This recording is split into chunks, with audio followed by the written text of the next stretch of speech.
San Epafrodito. Colaborador de San Pablo. Siglo I. En su segundo viaje apostólico, Pablo pasó a Europa después de embarcarse en Tróade, Troya.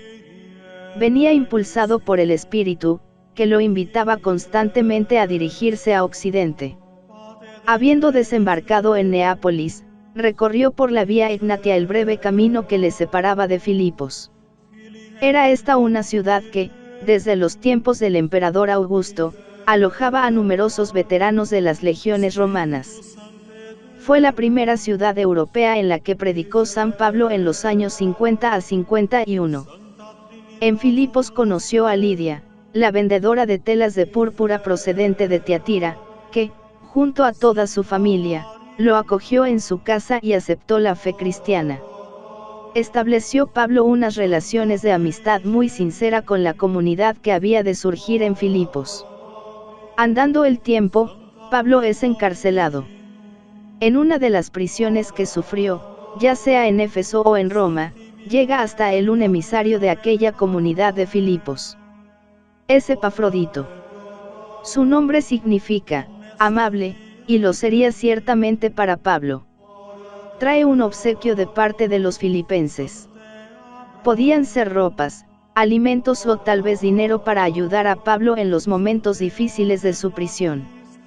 Pero, sobre todo, trae su propia ayuda personal y su disposición para colaborar en la evangelización. Epafrodito es el mensajero de una comunidad agradecida que presta colaboración y ayuda a quien ha sido su evangelizador. Este pequeño detalle de la comunidad mueve a Pablo a escribir una carta de agradecimiento, la carta a los filipenses. Todo un modelo de delicadeza. Todo un modelo de gratitud. También sabemos de este buen emisario que, durante su permanencia junto al apóstol, contrajo una grave enfermedad y estuvo a punto de morir. Una vez restablecido, Pablo lo envió de nuevo a su comunidad de origen, haciéndole portador de la hermosa carta a los filipenses. He aquí los sentimientos que Pablo expresa a propósito de él: entre tanto, he juzgado necesario devolveros a Epafrodito, mi hermano, colaborador y compañero de armas, enviado por vosotros con el encargo de servirme en mi necesidad, porque os está añorando a todos vosotros y anda angustiado porque sabe que ha llegado a vosotros la noticia de su enfermedad. Es cierto que estuvo enfermo y a punto de morir. Pero Dios se compadeció de él, y no solo de él, sino también de mí, para que no tuviese yo tristeza sobre tristeza.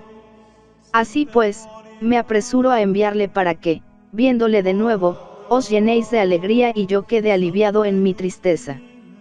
Recibidle, pues, en el Señor con toda alegría, y tened en estima a los hombres como él, ya que por la obra de Cristo ha estado a punto de morir, arriesgando su vida para supliros en el servicio que no podíais prestarme vosotros mismos. F1-P2, 25 a 30. Sin embargo, la carta a los filipenses es mucho más que el testimonio de un corazón agradecido. Pablo no se limita solamente a expresarse con palabras corteses, agradeciendo el regalo que le ha sido enviado. Basta recordar el capítulo 2 en el que Pablo invita a los destinatarios de la carta a vivir en la humildad, haciendo suyos los sentimientos de Cristo. Para fundamentar su exhortación, Pablo introduce en el texto de la carta un himno que seguramente ya era conocido por las comunidades. Cristo, siendo de naturaleza divina, no se había guardado tal honor como un botín, sino que se había despojado de su rango para hacerse semejante a los hombres, pasando como un esclavo hasta sufrir una muerte y muerte de cruz. Tal abajamiento no terminaba sin embargo ahí. Por él, el Padre Celestial lo había ensalzado hasta llegar a darle un nombre sobre todo nombre, para que ante el nombre de Jesús toda rodilla se doble en el cielo, en la tierra y en los abismos, y toda lengua proclame que Jesucristo es Señor para gloria de Dios Padre. CFFLP 2, 5 a 11. Como podemos deducir por la lectura de este himno, Epafrodito debió de ser testigo privilegiado del corazón orante y místico de Pablo. Pero también fue testigo del corazón agradecido del apóstol. Al final de la carta, Pablo evoca, en efecto, la íntima confianza que ha mantenido siempre con los miembros de la comunidad de Filipos. De hecho, solo de ellos había aceptado alguna ayuda económica que pudiera subvencionar sus viajes apostólicos. Me alegré mucho en el Señor de que ya al fin hayan florecido vuestros buenos sentimientos para conmigo. Ya los teníais, solo que os faltaba ocasión de manifestarlos. No lo digo movido por la necesidad, pues he aprendido a contentarme con lo que tengo. Sé andar escaso y sobrado. Estoy avesado a todo y en todo, a la saciedad y al hambre, a la abundancia y a la privación. Todo lo puedo en aquel que me conforta. En todo caso, hicisteis bien en compartir mi tribulación. Y sabéis también vosotros, filipenses, que en el comienzo de la evangelización, cuando salí de Macedonia, ninguna iglesia me abrió cuentas de haber y debe, sino vosotros solos. Pues incluso cuando estaba yo en Tesalónica enviasteis por 2 veces con que atender a mi necesidad. No es que yo busque el don, sino que busco que aumenten los intereses en vuestra cuenta. FLP 4, 10-18. Es la hora de la despedida. A la expresión de la asombrosa riqueza del apóstol, sometido a la tremenda pobreza y decrepitud de las prisiones antiguas, se añade ahora una última palabra de gratitud para el mensajero fiel que se ha hecho portador del regalo de los filipenses. Un regalo que para su destinatario, Pablo, es más que una muestra de cortesía, es el signo de la comunión fraterna y, sobre todo, una especie de sacrificio litúrgico, una ofrenda a Dios, de quien Pablo es confiado y humilde servidor.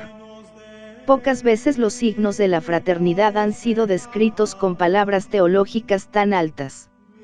La comunicación de bienes entre las iglesias particulares no es solamente una exigencia de solidaridad humana, sino una especie de sacramento de la comunión en la fe y en el amor. Tengo cuanto necesito, y me sobra, nado en la abundancia después de haber recibido de Epafrodito lo que me habéis enviado, suave aroma, sacrificio que Dios acepta con agrado. Y mi Dios proveerá a todas vuestras necesidades con magnificencia, conforme a su riqueza, en Cristo Jesús. Y a Dios, nuestro Padre, la gloria por los siglos de los siglos. Amén. FLP 4, 18-23. La figura de Epafrodito, el colaborador, amable, ha llegado hasta nosotros como la de un mensajero fiel.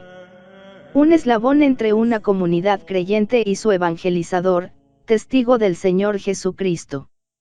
Epafrodito, miembro activo de una comunidad cristiana primitiva, es un modelo silencioso para los miembros de las comunidades cristianas de hoy.